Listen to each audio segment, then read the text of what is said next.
I love consumer choice. I love consumers being able to personalize for themselves because they can do it much better than a business is going to do it for them. It reminds me of like Mandarin Oriental. I love their fans program where they say, here's your benefits for this stay. Pick the 3 you want.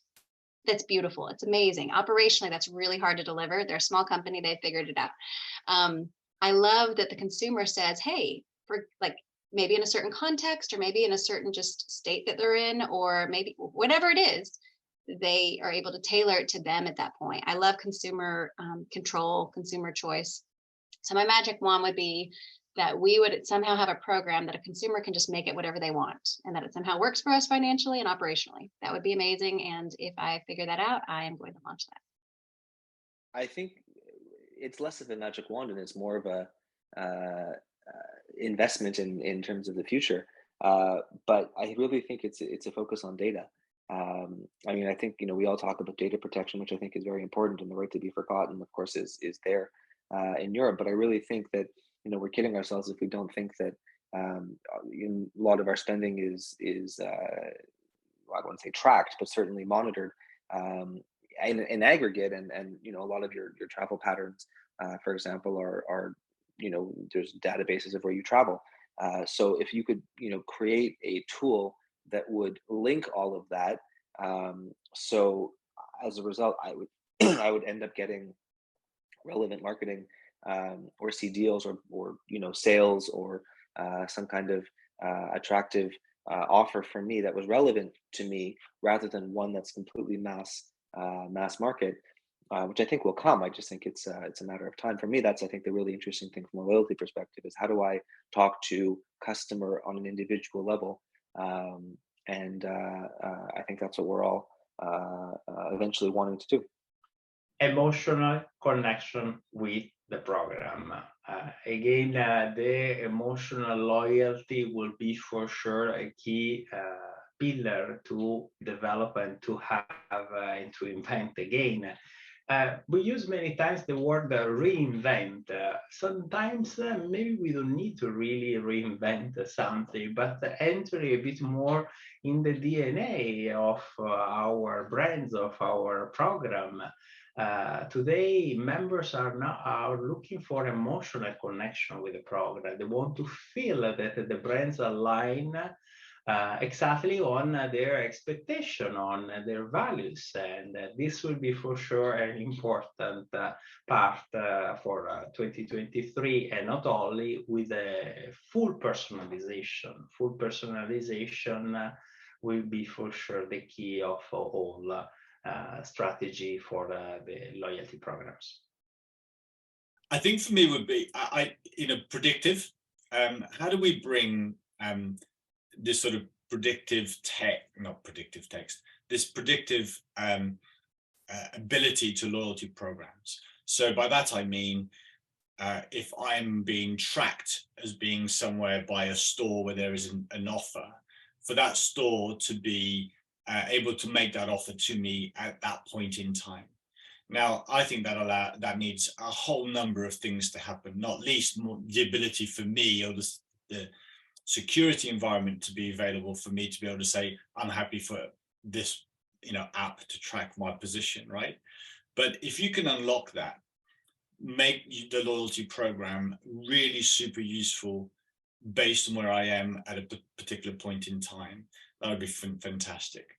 And you can also use that into an online environment, right? There are already, people who track URLs and site visits. Well, there is some ability in there to predict what it is that I want and need, and maybe that's a challenge for Amazon. They seem to be doing some interesting things in that space. If I had a magic wand, I've always believed that coalitions were and still are the right way to go for loyalty, because it makes sense for the customer and it makes sense for the brand. And what I mean by that is that customers collecting at lots of different places to move to get a reward that has the greatest value makes sense. It makes sense in every possible way. The magic wand I would wave is to do what Brian Pearson has always described as making the elephants dance, because all big brands have egos, and it's very difficult to get big brands to play nicely together. And so my magic wand around the world, and it would be worth a fortune, would be in each market to wave a magic wand to create a coalition that really added value to customers, that customers loved because they would. And I mean, if you look around the world, the ones that get the most engaging and the biggest programs are still the biggest programs, right? So you could do that. But the thing is getting the big brands to play nicely together is really, really hard. And I'm not even sure a magic wand would do it, if I'm honest. To connect to the thoughts of consumer and to know when he wants to buy, he will do his next purchase, and what wants to hear from the brand to trigger his purchase. If I had a magic wand, I would sort of wave it at lots of companies and get them to implement dynamic pricing on redemptions. And the reason for that is most redemption catalogs are quite static with curated content where, you know, this hotel room is always 20,000 points, or this flight is always 70,000 miles, or this toaster is always 3,000 points. And I think that's ridiculous. I mean, the toaster might always be 3,000 points because the cost of the toaster might be $18 or something. But on the flights in the hotels, when the hotel is going to be sold out, then there's real opportunity cost to let customers redeem for those hotel rooms. Because if they don't accept a loyalty program member redemption, they can sell that room for cash. But 70% of the time, 70% of the rooms are not going to be sold. And the hotel chain can't deeply discount those room nights in order to fill the available capacity, because that will either violate their price parity agreements with Expedia or Booking, or it'll upset existing customers that have booked that night at a much higher price.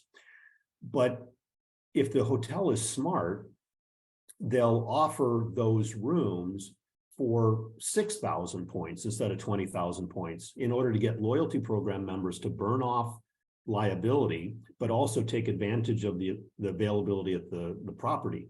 Because cleaning a room for one extra guest costs maybe $6. And so any revenue above $6 is contribution margin to the hotel. And then the guest is going to probably spend money in the bar, maybe pay for parking and go on a tour and activity or whatever. And so I think dynamic pricing in the redemption catalog is a really powerful tool that very, very few brands are using. But I think it's a great way to deliver more value to members, but also clean up the balance sheet for the brand. I think where the consumer did not have to do basically anything for the reward to be triggered, right? So I think if you had a technology where if I walked into a mall, I would, you know, without having to do anything, I would be recognized, and then you could run the whole reward system based on that. Now, the downside of doing that is that I'm not a fan of registering everybody and facial recognition and all this, so it contradicts it, right? But now we're just thinking if we could do it without the downside, that would be it. Magic wand. I think I would like to dream of a loyalty solution or a loyalty program value proposition wherein the whole program's value proposition is co-created with each customer individually. That means every customer has a say. It's as if the customer is part of your strategic think tank on, you know, how to really execute loyalty program. Because a lot of investment and a lot of focus is invested in getting your loyalty program right. The reality is loyalty programs are experimental by the very nature of it. There is nothing like a perfect loyalty program. Very well-run loyalty programs are in their continuous and never-ending pursuit of being perfected. So if I have a magic wand, I would like to invent that perfect loyalty program that works well for every consumer, that retains every consumer, that delivers wholesome value to every consumer and maximizes their lifetime value. I think that for me would be the magic wand. But you know, as I said, you know, it's an imaginary goal. I think what makes this space very exciting and interesting is it continuously rediscovers itself, because there is nothing like a perfect loyalty program. There is always something to be perfected.